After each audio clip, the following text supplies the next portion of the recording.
Hi guys, my name is Dami. My name is Simi. And welcome to our page. Two Millennial Mums. So far so good. This is video number what? 1, 2, 3, 4. I don't know how many we've recorded, but yeah. See, we're going strong. I'm so happy. My week has been good. I am so happy. I worked out a lot this week. Yay! Yes, I'm hitting the gym next year, January. January 2025, you will see me again. Amen in Jesus' name. How are you? Fine. It was good. I'm just happy it's Friday. Excited it's Friday. Really. Does this have anything to do with pick up, drop off? No, I'm over now. Yeah, if I'm carrying that close, that is okay. You just want to chill for the weekend. Honestly, do you get? Okay, so what are we talking about today? So today is going to be very interesting because we're talking about motherhood, right? Unfiltered. Okay. So motherhood and really what motherhood means to us. I don't know. I can't even. Okay, so motherhood is a lot of things to me, right? Motherhood is not knowing that. Is first of all, motherhood is life changing. I won't even say life altering, life changing, right? Okay. Where I didn't even realize that I had capacity to love as much as I did. I have such a big heart now. Motherhood is loving, spanking, nurturing, burnout, a burst of energy all at the same time. If that kind of makes any sense. It does. Yeah, that's what motherhood means to me, really. And a lot more. I think motherhood for me has a lot to do with nurturing, setting the right example. You know how you're moving, people while you're like, am I doing the right thing? Yeah. And there's so much out there these days that you don't know. Gentle parenting, there's no gentle parenting. It's just it is wild out there. So I think that making the right decision and the decision you think is best for your kids and all of that it's just motherhood basically. Yeah, and I think it's so rewarding when you see that. And when I mean rewarding, even as little as the transition from when your child is crawling to when your child is walking, I feel like it's so rewarding. It is. The first time a child goes to school, even if it's jealousy like creche, or your child is starting primary, like our daughter started the one was it like 2 years ago, and how last year, so now. It was beautiful. Those milestones are very beautiful. Milestones, and you won't know until it hits you. As little as growing a first tooth, first smile, like that is all motherhood really. Why you here, mommy? Oh god! Oh my gosh! Anyway, yeah. Okay, so I would ask you, Dami Lola, what would you say changed for you becoming a mom? What has becoming a mom changed in you or changed about you? I think that first things first, my intuition is now on 100.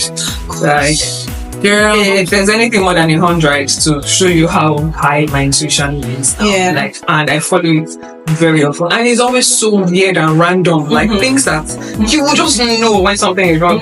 It's so bad now.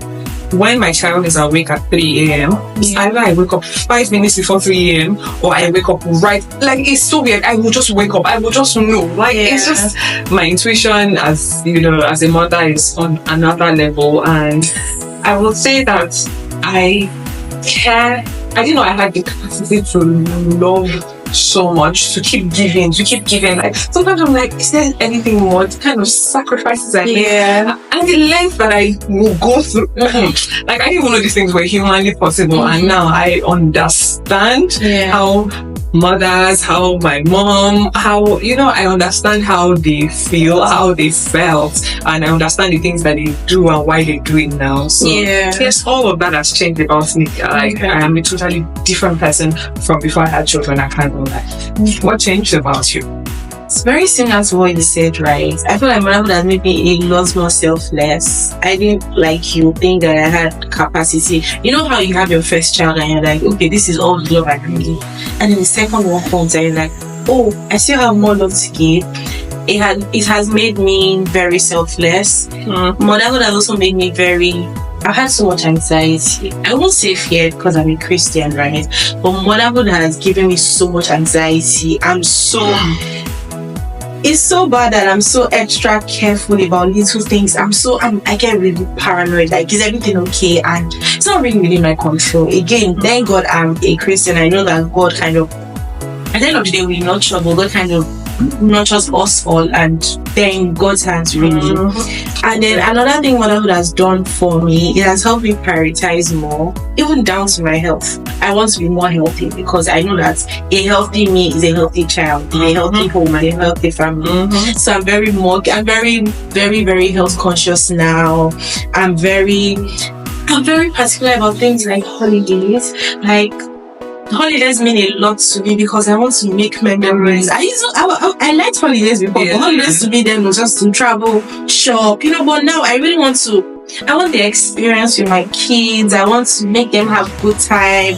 I want them to be able to like look back and know that their parents or their mom made good memories. That crazy urge to just make them happy. I want to see my child light up when I see something like we're going to so place. Like, really, mommy? Like, and I hear that made you emotional, more emotional. Oh my goodness! And that person that now cries when I see children performing on stage. And I'm like, why am I crying? Like, do you understand?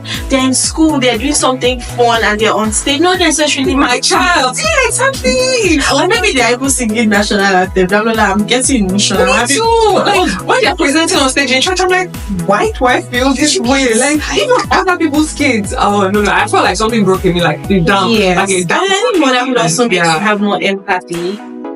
You start to put yourself in people's shoes a lot, even when it's not your kids. Like, I'm not irritable by children anymore. I'm still irritable, but maybe no.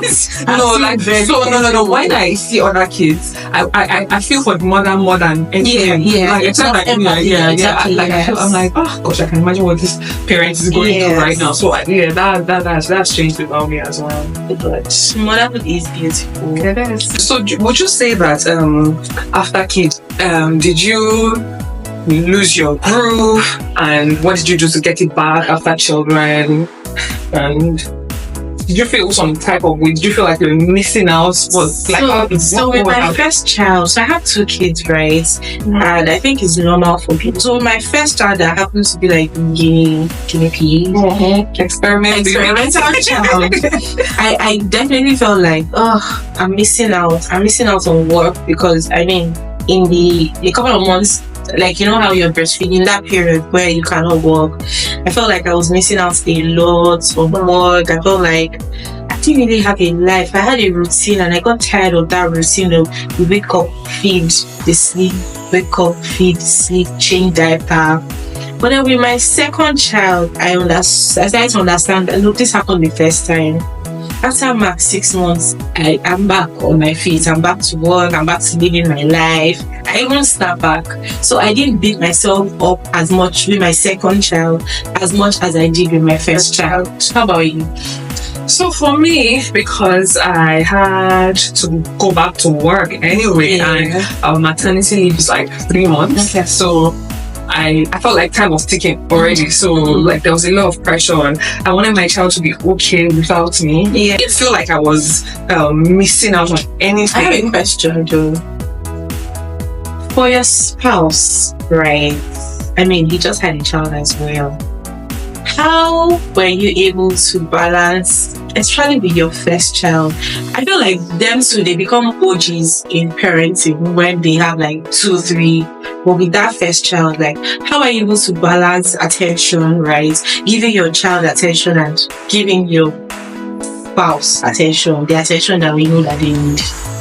When I say my first child, I would not say that I was able to balance because I haven't been there before, so I didn't particularly know what to do. But what I know is that my spouse was very supportive. He was as excited as I was about the baby. So the attention. But did you get jealous at any point? Not jealous per se. No, there's attention. Because I think it happens with men generally. They just. If he did, he won't do it well. Like, if he did, he did it well. So I will not be. I can't think of any instance when he's been like, oh, it's just the baby, because he sees what he sees that I'm going through. Exactly. He sees everything. Yeah. So he was also really excited about the baby. When I'm worried about something, I vent everything on him. I tell him that, oh, this is what's going on. So he was basically carrying me and carrying the two of us for that period. But the moment that things got a bit better, I feel like it was just natural that the attention also still shifted back to him. So if he didn't even show it at all. I won't lie. So, but when the second child came, and now that they're a bit older, is when I'm hearing things like, every time it's the children. I'm like, But I really don't have any reason to not give him adequate attention, except when I'm really just carried away by stuff, and then he's very quick to, I need some love too, and that kind of thing. But now he's very vocal about the communication, because he sees that the kids are grown, well, to a good extent, so he's very vocal about it now when that. So I try. Okay. So for me, same thing, very similar, but at the point where I knew that I had to also kind of pay attention to this person, thankfully I had help. And I'm sorry, I'm not team super mom, I can do that over myself. No, there's no word for it. There's no word. I ask for help, I pay for help, like just to make my life easy. When I have help, I'm able to function even better. I'm able to give everybody as much attention as they need, and even myself. Speaking of self, God, let's talk about self-care. Do you think a lot of women, what's the word, lose themselves after childbirth? Consciously or unconsciously? I think most people do unconsciously. I don't think it's something that somebody would do on purpose. Like, you will find a new purpose. Sometimes I almost delved into that rabbit hole with my first. I almost did. I was so sure I wanted to quit my job. I just stay at home to take care of my baby. And just that's how much I felt and everything. But it's not a bad thing when people do it. You love to do that. Like, if that works for you, that's fine. But my husband encouraged me to go back to work. He really pushed me to go back to myself, which is very rare, because he said, I know you, Damilola, like, after some time you will regret this, you will not be happy.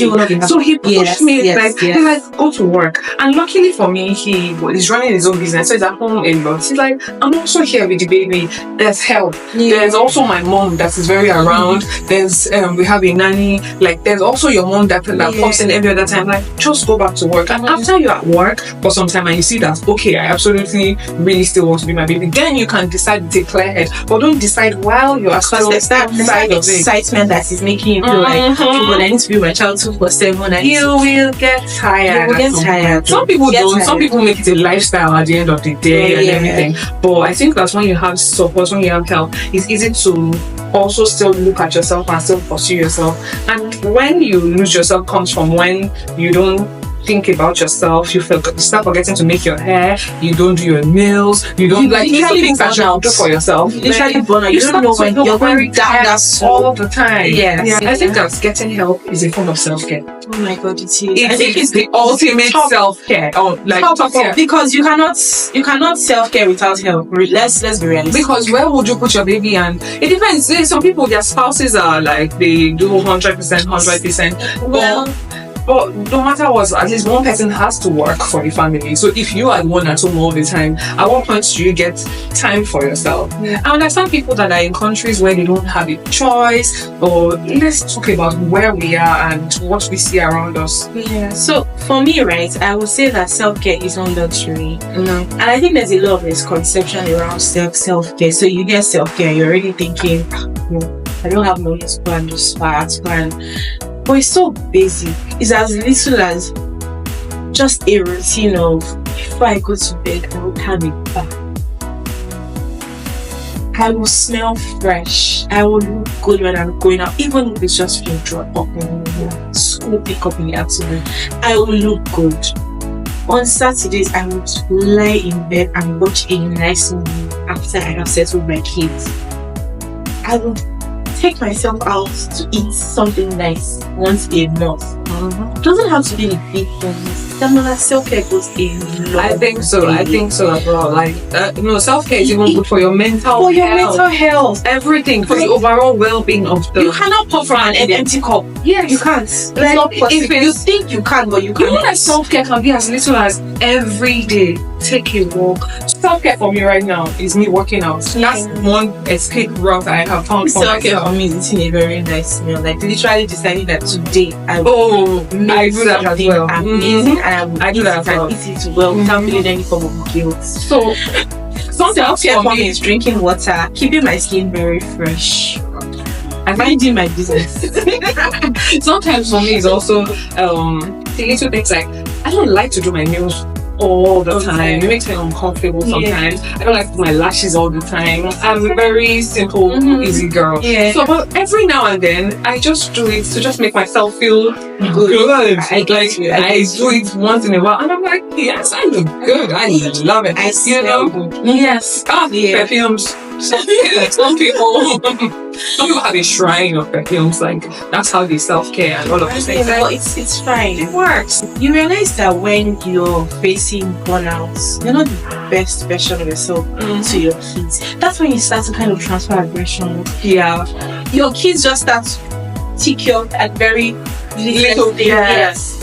That's a sign that you need help yourself. You need to chill, relax. Nothing will happen to them. Take a break. Then sometimes I'm at home, right? I lock myself in my room. When they come to home and I'm like, mommy's having mommy time. Allow me. I only need like 30 minutes, 1 hour. And when I'm out, I will play with them. You have all the energy that they But just need. give me that 30 minutes after a long day. Let me just think. Let me rest. That is self-care. So I think that my daughter now understands that because sometimes she'll ask me, "Mommy, are you tired? Mommy, do you want to take a break?" I'm like, I'm totally fine. Because now it works for her as well. When I say, "Well, this area, I get tired," she says, "No, I just want to be by myself," and she's starting to understand that that's self-regulation. Like that way, you are the best version of yourself. For everybody. I don't think that there's any award. There's no award for sufferhead. Honestly, like you don't have to do it all by yourself. Oh, my mother did this, my grandmother did this. So if you are not capable of doing it, there's no shame. There's no shame in asking for help. Like I support. I'm very pro getting me. I'm very pro. That's all. And if you can't even get it, maybe your mom, your sister, your cousin, anybody, family member, ask for help. Don't be shy to ask for help. That's still awesome. You're still an amazing mom. I'm still a dirty mom. I still care for my kids. I do a lot more than it. And like something you talked about one time about how, how I can't remember how you put it, about how caring is not the same. Yes, I'm not trying. So yes, it's not. Anybody can care for a child in the sense that anybody can brush their teeth, have their bath, all those things. That's not exactly what makes you. So why not focus on big stuff like being an actual nurturer? The holistic health of the child. Focus on that and get people to do the small things that you can. That are the non-essential. Yes. So for some parents, everything is essential. I know that you get bonding time. So from time to time, I don't bath my kids every day by myself. I don't. So you see that every now and then, we still bond. At least twice a week they come to my room. Oh, mommy, I want to have a bubble bath in your room. Yes, exactly. Like, oh yes, on Sunday morning now she came in. Mommy, I want to make the eggs. Like those kind of things. You will still bond the children, but you don't have to burn out because you're trying to attend to everything. So I think that we have to wind up now. So guys, thank you for watching. And what's happening with saying, don't forget to like, share, and subscribe to our YouTube page. Thank you. Bye guys.